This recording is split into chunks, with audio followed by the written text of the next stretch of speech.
نحمده ونصلي على رسوله الكريم أما بعد فأعوذ بالله من الشيطان الرجيم بسم الله الرحمن الرحيم إن الشيطان لكم عدو فاتخذوه عدوا صدق اللہ العظیم۔ اگر انسان کو اپنے دشمنوں کا پتہ ہو تو وہ ان کے حملوں سے بچ سکتا ہے۔ چھپے ہوئے جسمانی دشمن تو نقصان دہ ہوتے ہی ہیں، مگر روحانی دشمن ان سے زیادہ نقصان دہ ہوتے ہیں۔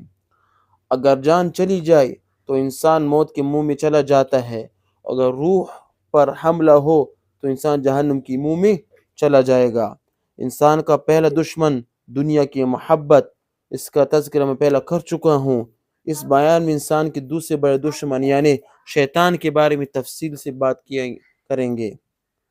ارشاد باری تعالیٰ ہے ان الشیطان لکم عدو فاتخذوہ عدوا، یقین جانو کہ شیطان تمہارا دشمن ہے، اس لیے اس کو دشمن ہی سمجھتے رہو۔ شیطان ایسا بدبخت اور مردود ہے کہ وہ خدا کا بھی دشمن ہے، خدا کے بندوں کا بھی دشمن ہے۔ ہمیں اس شیطان کے مکر و فریب کا اچھی طرح پتہ ہونا چاہیے، کیونکہ چور کو جب پتہ چل جاتا ہے کہ مالک مکان کو میرا پتہ چل گیا ہے تو پھر اس کے گھر میں آنا چھوڑ دیتا ہے۔ اسی طرح جب شیطان کو پتہ چل جاتا ہے کہ یہ میرا مکر و فریب سمجھ چکا ہے تو وہ اس سے بھی نا امید ہونے لگ جاتا ہے، پھر اس کے جال کام نہیں کرتے۔ اس لیے علماء نے اس موضوع پر مستقل کتابیں لکھی ہیں، چنانچہ ایک کتاب کا نام تلبیس ابلیس امام ابن جوزی رحمۃ اللہ تعالی علیہ کی تصنیف ہے، اس کا اردو میں ترجمہ ہو چکا ہے۔ اس کا مطالعہ کرنا چاہیے تاکہ پتہ چلے کہ شیطان کیسے کیسے ورغلاتا ہے اور پھر اس کے مکر و فریب سے بچا جا سکے۔ قرآن مجید میں شیطان کی پوری ہسٹری بیان کر دی گئی ہے۔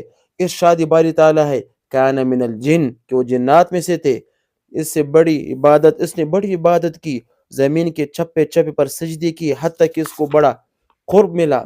کثرت عبادت کی وجہ سے اس کا نام طاؤوس الملائکہ پڑ گیا۔ جب اللہ رب العزت نے حضرت آدم علیہ السلام کو پیدا کیا اور فرمایا کہ دنیا میں میرے خلیفہ ہوں گے، اور فرشتوں کو حکم دیا اسجدوا لآدم، آدم کو سجدہ کرو، تو سب فرشتوں نے سجدہ کیا، مگر شیطان نے سجدہ کرنے سے انکار کر دیا۔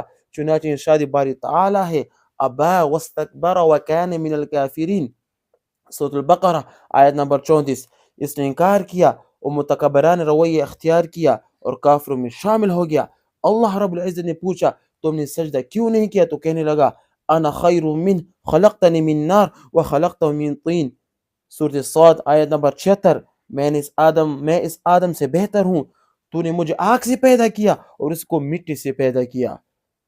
ارے بھائی، میرے پیارے بہنوں، میرے پیارے بھائیوں، اس نے اپنے اوپر ہونے کی توجیہ پیش کی کہ آپ نے مجھے آگ سے بنایا اور آگ کے شعلے اوپر کو اڑتے ہیں، گویا اس میں بلندی کی طرف رجوع ہوتا ہے، جبکہ آدم علیہ السلام تو مٹی سے بنایا ہے اور مٹی میں پستی ہوتی ہے، اس لیے میں بلند مرتبہ ہونے کے باوجود پست مرتبہ چیز کو سجدہ کیوں کروں؟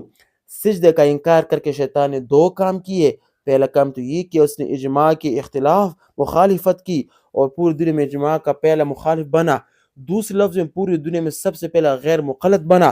سارے فرشتے ایک طرف تھے، وہ اکیلے ایک طرف تھا۔ اس نے کہا کہ آپ نے تو فرما دیا کہ میں تو آدم کو سجدہ نہیں کروں گا، مگر نہیں، میں کسی کی کیوں مانوں؟ میں نہیں مانتا تو میں وہ کام کروں گا جو میرے دل میں آئے گا۔ اور دوسرا کام یہ کہ اس نے برا قیاس کیا اور کہا کہ میں آدم سے بہتر ہوں، حالانکہ بہتر تو وہ ہوتا ہے جسے پروردگار بہتر کہے، مگر وہ دھوکہ کہا گیا۔ یہاں سوچنے کی بات یہ ہے کہ اس وقت کس چیز کا نشہ چڑھا ہوا تھا؟ اس وقت اس میں مے کا نشہ تھا۔ شراب کا نشہ چھوٹا ہوتا ہے، مگر مے کا نشہ بہت ہی بڑا ہوتا ہے۔ جب شیطان نے سجدے سے انکار کر دیا تو پروردگار عالم نے فرمایا فخرج منہا فانک رجیم، سورۃ صاد آیت نمبر 77۔ اچھا تو یہاں سے نکل جا کیونکہ تم مردود ہو گیا۔ اور ساتھ ایک اور بات بھی کہہ دی وَإِنَّ عَلَيْكَ لَعْنَتِي إِلَى يَوْمِ الدِّينِ، اور یقین جان قیامت کے دن تک تو تجھ پر میری پٹکار رہے گی۔ جب اللہ تعالیٰ شیطان کو اپنے دربار سے پٹکار دیا تو اس کے برے انجام کو دیکھ کر فرشتے تھر تھر کانپنے لگے، مگر یہ بدبخت اتنے بڑے عبرتناک انجام کے باوجود کہنے لگا اے اللہ، آپ نے مجھے اپنے درگاہ سے پٹکار تو دیا ہے، اب میرے دعا قبول کر لیجئے۔ یہاں علماء نے ایک نقطہ لکھا کہ چونکہ شیطان کو اللہ تعالیٰ کی معرفت حاصل تھی، اس لیے اس کو معلوم تھا کہ اللہ رب العزت کی ایک صفت رحمت بھی ہے اور ایک صفت غضب بھی ہے، اور دونوں اس سے جدا نہیں ہوتے۔ عین غصے کے عالم میں بھی اللہ تعالیٰ رحیم ہوتے ہیں، لہٰذا اگرچہ وہ اس وقت مجھ سے غصے و جلال میں ہے مگر رحمت کی صفت اب بھی باقی ہے، چنانچہ اس نے دعا مانگی، رب فانظرنی الی یوم یبعثون، میرے پروردگار پھر تو مجھے اس دن تک کے لیے جینے کی مہلت دے جس دن تو لوگوں کو دوبارہ کیا کرے گا؟ زندہ کرے گا۔ نبی کریم نے فرمایا فَإِنَّكَ مِنَ الْمُنظَرِينَ، چل تجھے ان لوگوں میں شامل کر دیا جنہیں مہلت دی جائے گی۔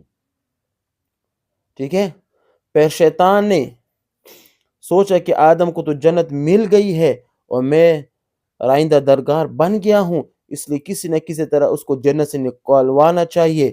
چنانچہ اس کوشش میں لگ گیا، اس کے پاس وقت کی تو کوئی کمی نہ تھی، بس ایک ہی کام تھا۔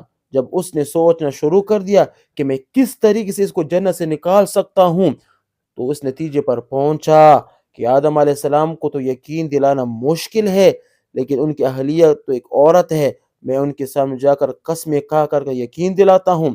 اللہ رب العزت نے حضرت آدم علیہ السلام سے فرمایا کہ تم دونوں اس جنت میں رہو مگر فلاں درخت کا پھل نہ کھانا۔ شیطان انبا حوا علیہ السلام کے پاس گیا اور ان کے دل میں بات ڈال دی کہ میں آپ کو ایک ایسا کام بتاؤں گا جس کو کرنے سے آپ ہمیشہ ہمیشہ کے جنت میں رہیں گے، کوئی آپ کو نکال نہیں سکے گا، اور تمہارے ایسی شاہی ملے گی جو کبھی واپس نہیں لے جائے گی۔ چنانچہ شیطان نے جب یہ خیال دل میں ڈالا تو انہوں نے حضرت آدم علیہ السلام سے اس کے متعلق بات کی، لیکن حضرت آدم علیہ السلام نے فرمایا نہیں، رب کریم نے ہمیں منع فرمایا ہے، اس لیے ہم نہیں کھائیں گے۔ جب حضرت آدم علیہ السلام اس درخت کا پھل کھانے سے انکار کر دیا تو شیطان پیچھے نہ ہٹا بلکہ ایک اور پوائنٹ لے کر آیا، وہ حضرت آدم علیہ السلام کے سامنے آ کر کہنے لگا کہ جب آپ کو اللہ تعالیٰ نے درخت کا پھل کھانے سے منع کیا تھا، اس وقت آپ فلاں درخت کے قریب کھڑے تھے، اور اللہ تعالیٰ نے تو خاص اس درخت کا پھل کھانے سے منع کیا تھا، ایسے تو اور کئی درخت ہیں، آپ خاص اس درخت سے نہ کھائیں بلکہ کسی اور درخت سے کھا لیں۔ حضرت آدم علیہ السلام نے فرمایا نہیں، ہم نہیں کھاتے۔ اللہ تعالیٰ نے قرآن مجید میں فرمایا وَقَاسَمَهُمَا إِنِّي لَكُمَا لَمِنَ النَّاصِحِينَ، اور اس کے سامنے قسم کھایا گیا کہ یقین جانو کہ میں تمہارا ہی خیر خواہ ہوں۔ یعنی شیطان آدم علیہ السلام کے سامنے کیا قسم کھانے لگا، ٹھیک ہے نا۔ تو اس کے بعد شیطان طرح طرح سے اس کو کہتے کیا کرتا، ہوا سا دلاتا، آخرکار اس کو مجبور کیا کہ اس درخت کو کھائے، ٹھیک ہے نا۔ اس کے علاوہ اور درخت سے پھل کھانا نہیں فرمایا، چنانچہ اللہ تعالیٰ نے قرآن مجید میں ارشاد فرمایا تھا فَنَسِيَ وَلَمْ نَجِدْ لَهُ عَزْمًا، پھر ان سے بھولو گے ہم نے ان میں عزم نہیں پایا، یعنی ان کے دل میں بات نہ تھی کہ یہ بھی اللہ تعالیٰ کی نافرمانی ہے اور میں نے کرنی بھی ضروری ہے۔ مطلب یہ تھی نا کہ شیطان نے آخر اپنے کام پر کامیاب ہو گیا، حوا علیہ السلام کے ذریعے حضرت آدم علیہ السلام کو اس پر آمادہ کہ وہ کیا کریں، پھل کو کھا لیں، درخت کو کھا لیا۔ درخت کے پھل کو جب انہوں نے کھا لیا تو اللہ تعالیٰ نے حضرت آدم علیہ السلام حضرت حوا علیہ السلام کو دونوں کو جنت سے نکال دیا، ٹھیک ہے نا، اہبطوا نکال دیا، دنیا میں اس کو لے گیا، اور دنیا میں کیا ایک آزمائش تھی، ایک امتحان کے لیے یہاں پر لیا گیا کہ تم اس دنیا میں مجھ کو راضی کرو، اور شیطان آپ کا دشمن ہے، نفس آپ کا دشمن ہے، یہ دونوں سب سے بڑے دشمن ہیں، اور میری رحمت بھی آپ کے ساتھ ہے، میری رحمانیت بھی آپ کے ساتھ ہے، الہیت بھی آپ کے ساتھ ہے، مجھ کو راضی کرو۔ شیطان نفس سے اپنے آپ کو مرتے دم تک بچاتے رہو، انشاءاللہ جس جنت کو میں نے آپ سے لیا تھا، جس جنت کو میں نے آپ دونوں کو جنت سے نکالا تھا، وہ جنت میں آپ کو ضرور عطا کر دوں گا۔ اور یہ پیغام ہم تمام آدم علیہ السلام کی اولاد کے لیے بھی ہے کہ ہم اس دنیا میں رہتے وقت شیطان کے مکر و فریب، نفس کے مکر و فریب سے بچ کر اللہ تعالیٰ کی رحمانیت کے پردے میں اپنے آپ کو ڈال کر اس کے عبادت کرتے وقت، اس کی بندگی کرتے وقت، اس کے کے طور پر اس کی شریعت پر عمل کرتے وقت، اس عمل کو ہم نے مرتے دم تک کرنا بھی ہے، کریں گے آگے بھی کریں گے انشاءاللہ، اور اس عمل پر، اس نفس کے فریب، شیطان کے فریب سے بچ کر اللہ تعالیٰ کی بندگی کرتے ہوئے انشاءاللہ جب ہم اس دنیا سے چلے جائیں گے تو ہمارے لیے قبر بھی کیا کریں گے، اور جنت کے ایک روزہ بنے گا، جنت کے گھڑا بنے گا، اور آخر اللہ پاک ہمیں کیا کریں گے، جنت میں داخل کریں گے۔ وآخر دعوانا ان الحمد للہ رب العالمین۔